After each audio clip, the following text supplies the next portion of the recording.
ओम श्री साईराम. सत्यसाई वाहिनी. प्रकरण 2. सत्याकडून सत्याकडे. ध्येयप्राप्तीनंतर परिपूर्ण जाणीवेच्या नंतर असणाऱ्या माणसाच्या अवस्थेबाबत प्रश्न विचारले जातात. अनेकांकडून संशयही व्यक्त केले जातात. त्याचं जीवन अवर्णनीय आनंदाने भरून जातं आणि विचार, भावना आणि ज्ञान यातील एकत्वाचा अनुभव त्याला येतो. एकमेव अशा चिरंतन दैवी तत्वातून येणाऱ्या आनंदात तो असतो, कारण जीवनक्रियेत केवळ तेच आनंद देऊ शकतं. हाच खरा आनंद, दुसरा कोणताही नाही. ईश्वर हा चिरंतन परिपूर्ण आनंद स्वरूप आहे. एखाद्याचा पंथ वा श्रद्धा कोणतीही असो, पण भारतीय संस्कृतीवर निष्ठा असलेले हे मान्य करतात की ईश्वर हा परमानंदाचं उगमस्थान आहे. हे मत ते अभिमत म्हणून स्वीकारतात. पूर्णता म्हणजे परिपूर्णता. परिपूर्णता म्हणजे एकमेवा द्वितीयता, 2 किंवा 3 नव्हे. मग त्यात व्यक्तीला जागा नाही. जेव्हा व्यक्तिगत आत्मा किंवा जीवी म्हणजे विशिष्ट भेद असलेला आत्मा जेव्हा परिपूर्ण होतो, तेव्हा या भौतिक जगाच्या जाणीवेकडे त्याची परत फिरण्याची कोणतीही शक्यता संभवत नाही. अनेकांच्या मनात अनेक प्रश्न येऊ शकतात, पण असा विचार बरोबर नाही. जेव्हा व्यक्तिगत जीवी हा संपूर्णामध्ये किंवा समष्टीमध्ये स्थिर होतो, तेव्हा भेदभावाच्या सर्व कल्पना नष्ट होतात आणि तो नित्य परिपूर्णतेच्या जाणीवेत राहतो. तो एक परमात्मा अनेकांना सामावून घेतो. त्याला जाणीव होते की प्रत्येकाचं सत्यस्वरूप हे सर्वांचं सत्यस्वरूप आहे आणि ते सत्य म्हणजे एकमेव अभेद्य आत्मा. व्यक्तिंमध्ये भेदाची जाणीव राहत नाही. ज्या परमात्म्याला तो प्रत्येक वस्तूचा आणि सजीवाचा गाभा म्हणून जाणत असतो, तो स्वतःच परमात्मा असल्याची त्यांना जाणीव होते आणि परिपूर्ण आनंदाच्या खोलवर तो जातो. मग त्याला भेदाचा अनुभव येईलच कसा? मुळीच येणार नाही. ते आनंदाचे किरण सर्व भागाला प्रकाशित करतात. ऋषींना, महर्षींना या आनंदाची अनुभूती आली. सर्वांना समजेल अशा सोप्या भाषेत तो अनुभव त्यांनी जगाला प्रसृत केला. जिथे दिसू शकेल अशा ठिकाणी बोट दाखवून तो अगम्य चंद्रसुद्धा दाखवता येऊ लागला. त्यामुळे प्रत्येकाच्या जाणीवेच्या स्थितीनुसार त्यांनी लोकांना आकलन करून दिलं. मनाच्या आणि वाणीच्या मर्यादेपलीकडे असलेले सत्याचं ज्ञान दिलं. त्यांचा उपदेश केवळ साधा सोपा एवढाच नव्हता, तर सर्व ज्ञानपातळ्यांच्या लोकांना समजेल, शिकविल असा होता.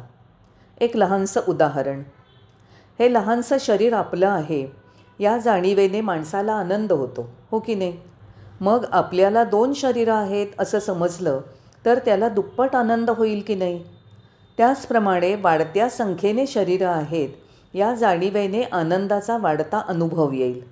मग सर्व जगच एक शरीर आहे अशी जाणीव झाली आणि विश्वचैतन्याचा अनुभव आला तर तो आनंद परिपूर्ण होईल.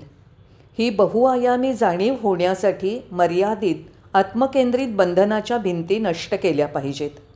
जेव्हा अहम आत्मा स्वतःची ओळख करील आणि आत्म्याशी एकरूपता साधेल, तेव्हा मृत्यू थांबेल.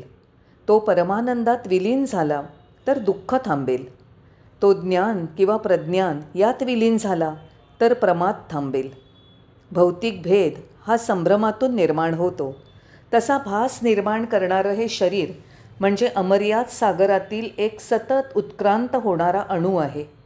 माझ्यातलं दुसरं तत्व म्हणजे त्याचं रूप शारीर आत्मा असं आहे.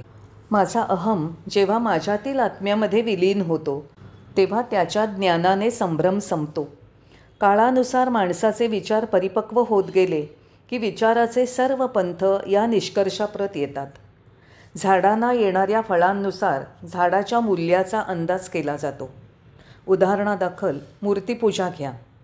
नीतिमत्तावादी, तत्त्वज्ञानी, भौतिकवादी, भक्तिमार्गी, जगाच्या सर्व भागातील सद्गुणी लोकांचे अग्रणी या सर्वांनी मान्यता दिली आहे की मूर्तिपूजा ही अत्यंत लाभदायक असते. जोपर्यंत भौतिक शरीर आणि मालमत्ता याच्यामध्ये आसक्ती आहे, तोपर्यंत भौतिक प्रतीकाची पूजा आवश्यक आहे, पण ते साधन आहे. अनेक लोक त्याला अंधश्रद्धा मानतात. ते योग्य नाही. हा दृष्टिकोन योग्य नाही. ही प्रवृत्ती म्हणजे अज्ञानाचा, मूर्खपणाचा स्फोट आहे. आपल्या स्वतःला केवळ शरीर मानणं ही अंधश्रद्धाच नाही का? शरीर हे कायम टिकू शकतं का? ती केवळ 9 भोकं असलेली चामड्याची बाहुली नाही का, ज्यातील जीवन इतकं क्षणभंगूर असतं की केवळ एक शिंक आली की जे कोसळू शकतं. जग हे सत्य मानून लोक जीवन जगत असतात. ती दुसरी अंधश्रद्धा नाही का? सत्तेचा अधिकार, प्रचंड धन जे लोक स्वतःला अत्यंत महत्त्वाचे मानत असतात, तो मूर्खपणा नाही का? पण आत्मश्रद्धेच्या आधारावर की जे आंतरिक सत्य आहे, केलेल्या कृतीला अंधश्रद्धा किंवा मूर्खपणा म्हणता कामा नये.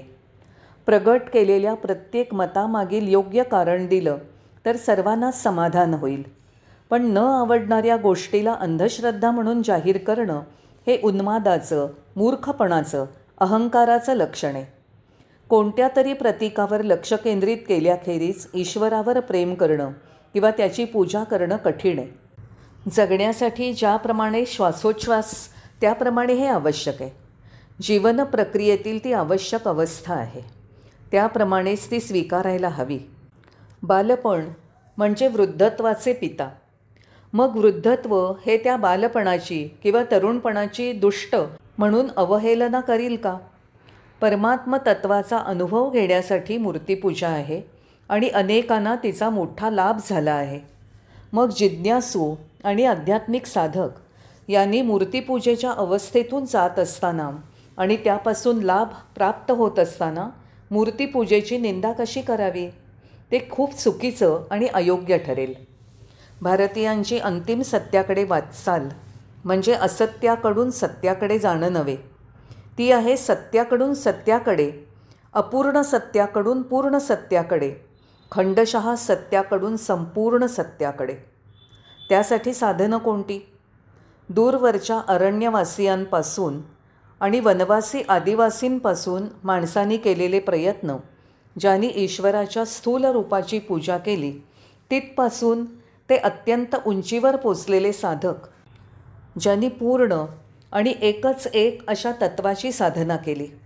असा प्रत्येक प्रयत्न माणसाला एक पाऊल प्रगतीकडे घेऊन जातो. प्रत्येक व्यक्तिगत जीवीची तुलना पक्षाबरोबर केली आहे. आपल्या लांब आणि उंच झेपेने तो आकाशात जातो आणि एक शेवटची अवस्था अशी येऊ शकते की पूर्ण तेजस्वी अशा सूर्यबिंबापर्यंत तो जातो. अनेकातून एकत्व हे निसर्गाचं आधारभूत सत्य आहे. त्याला जाणण्यासाठी ती गुरुकिल्ली आहे. भारतीयांनी हे सत्य ग्रहण केलं. त्यांनी ती किल्ली पक्की धरून ठेवली. काही अज्ञात तत्व आणि दृढ समजुती या काही परदेशीयांनीही आनंदाने सोडून दिल्या. या समजुती आणि नीतिनियम यांचा त्यांनी आग्रह धरला होता आणि समाजातल्या प्रत्येक व्यक्तीसाठी एकाच मापाचा सदरा होता तो. एखाद्याच्या मापाचा नसला तरी त्याला दुसरा उपलब्ध नव्हता. थंड वाऱ्यापासून संरक्षणासाठी त्यांना सदऱ्याशिवायच राहावं लागत होतं. भारतीयांचा दृष्टिकोन मात्र खूप वेगळा होता. विविध विचार आणि भावना असलेला प्रत्येक पैलू, संकल्प आणि कृती यासाठी स्वतंत्र नाम आणि रूप उपलब्ध करून दिलं. पूजेचे प्रकार आणि आराधनेचे मार्ग हे साधकांच्या आणि भक्तांच्या भावनिक गरजा आणि बौद्धिक क्षमता यानुसार उपलब्ध करून दिले. अर्थात अशा विशेष काळजीची किंवा वागणुकीची गरज काही थोड्यांना भासत नव्हती. पण या मिळणाऱ्या सुट्टीचा अनेकांनी लाभ घेतला आणि ज्ञान आणि मुक्तीच्या दिशेने त्यांनी प्रगती केली. मूर्तीपूजा केलीच पाहिजे आणि त्या अवस्थेतून गेलंच पाहिजे असा भारतीयांचा आध्यात्मिक साधनेचा भाग कधीच नव्हता. पण एक गोष्ट मात्र निश्चित लक्षात ठेवली पाहिजे, ती अशी: भारतीयांनाही शरीराची आसक्ती असणं शक्य होतं. आपलं जीवनमान राखावं आणि राहणीमान उंचीवर न्यावं अशीही त्यांची इच्छा असणं स्वाभाविक होतं.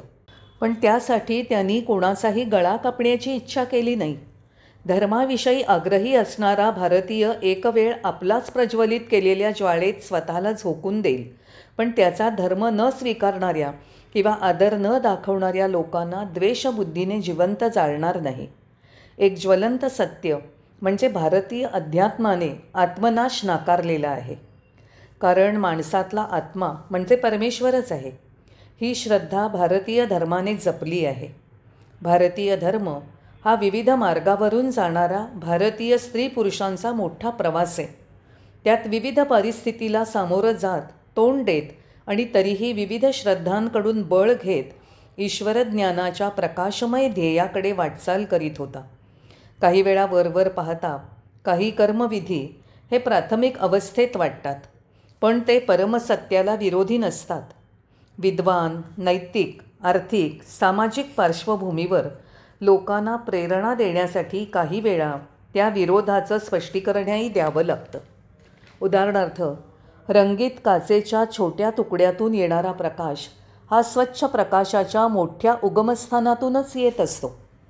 त्या प्रकाशाची व्याप्ती, स्पष्टता, तेज इत्यादी केवळ त्या माध्यमावर आधारित असतं.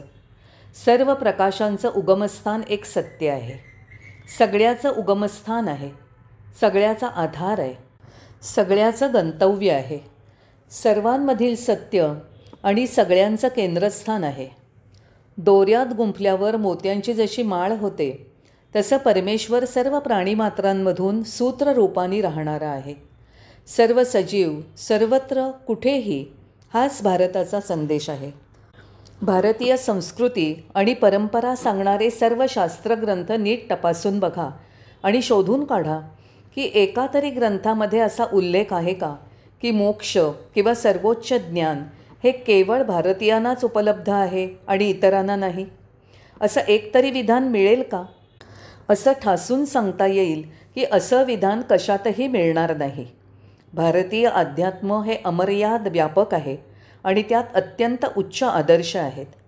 शुद्ध आदर्शाचा तो प्रवाह आहे. तो कमी होणारा किंवा आटणारा नाही.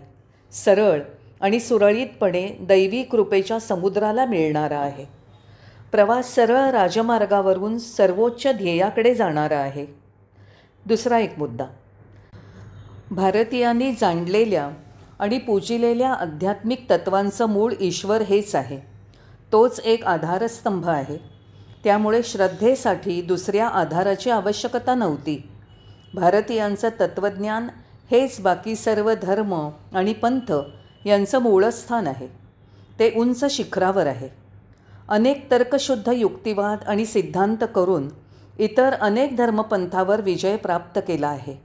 आपल्या स्वतःच्या तत्त्वज्ञानाखेरीज भारतीयांना कोणताही धर्म आणि तत्त्वज्ञानाचं अनुसरण करण्याची आवश्यकता भासली नाही, कारण त्यात नाही असा दुसरा कोणताच विषय किंवा सत्य दुसरीकडे नाही. त्या श्रद्धा आणि तत्त्व इतर धर्मांनी उचलली आणि आदर्श म्हणून स्वीकारण्यासाठी लोकांसमोर ठेवली. मनाने स्वीकारायची गोष्ट अशी, सर्व जगात भारतीय शास्त्र आणि तत्त्वज्ञान हे सर्वात प्राचीन आहे. त्यात आत्म्याचा अभ्यास आणि घेतलेला शोध खूप आधीचा आहे. हा शोध व्यक्त आणि अव्यक्त ईश्वराचा, आचाराच्या, नीतिनियमांचा, व्यक्तिगत आणि सामाजिक आधारांवरचा आहे. दुसऱ्या कोणत्याही देशात कोणीही अशा प्रकारच्या उपदेशातून ज्ञानप्रकाश प्राप्त केलेला नाही. कदाचित तिथे काही अंधुक कल्पना किंवा थोडक्यात संदर्भ असू शकतात, पण त्यांना अध्यात्मशास्त्र हे नाव देता येत नाही. वैदिक वाङ्मयात ऋषींनी आणि साधकांनी केलेली तत्त्वविषयक मीमांसा आणि त्याची फळं यांचंच मिश्रण नाही, तर त्यांच्या विचारांची दिशा, त्यांची ओढ, जिज्ञासा, त्यांची धडपड आणि तात्कालिक प्रश्न यांचाही विचार आहे. जय साईराम.